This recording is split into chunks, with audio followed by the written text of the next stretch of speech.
Como fundamentos, vamos falar da segunda condicional. Então, the second conditional, também chamada de condicional do tipo 2, olha. Então, uma estrutura usada para a gente falar sobre situações unreal, situações irreais, no presente ou no futuro. Veja esse exemplo. If I were you, I would tell her the truth. Então, o que eu tenho aqui? If I were you, if significa se, é a partícula se. Então, essa aqui vai ser a minha oração condicional. Então, if I were you, se eu fosse você, oração condicional. I would tell her the truth. A oração principal, eu contaria a ela a verdade. Observe que na oração condicional, o verbo vem no simple past.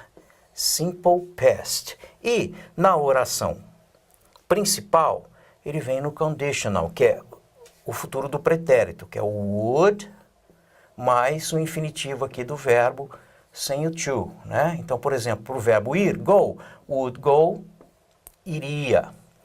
Para o verbo comprar, buy, would buy, compraria. Verbo vender, would sell, venderia. Então, would tell, verbo contar, dizer, would tell, diria. Então, if I were you, se eu fosse você, eu contaria para ela a verdade.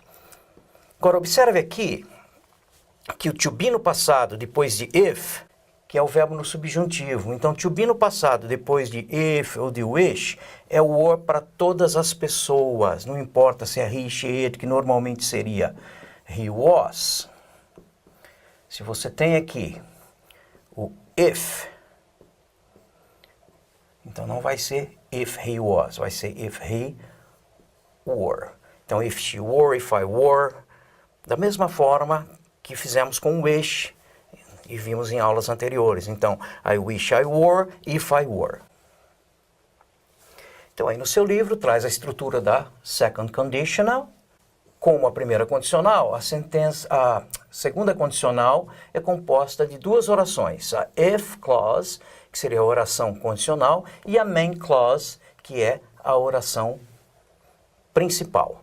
Então, observe esse exemplo. Aqui tem o if, ó. Então, if I had $1 million, se eu tivesse $1 milhão, I would buy a big house. Eu compraria uma casa grande. Observe que aqui eu começo com a if clause, mas nada me impede de eu ter isso invertido, de eu começar com a main clause. Eu compraria uma casa grande if I had $1 million. Se eu tivesse $1 milhão. Isso não afeta nada, essa alteração não muda em nada. A única coisa que temos que tomar cuidado é que quando você começa com a if clause, com a oração condicional, você tem que colocar essa vírgula, ó. Então, se eu tivesse $1 milhão, vírgula, I would buy a big house. Eu compraria uma casa grande. Se você começar com a principal, não há essa necessidade. I would buy a big house if I had $1 million. É direto. Então, nós usamos na oração condicional o simple past e na oração principal o futuro do pretérito, que é o would mais o infinitivo do verbo sem o to. Então, por exemplo, verbo comprar, que é buy, se eu colocar would buy, compraria. E aqui tomar cuidado, porque o verbo to be, então, no passado, é were para todas as pessoas, ok? Então, were e não was.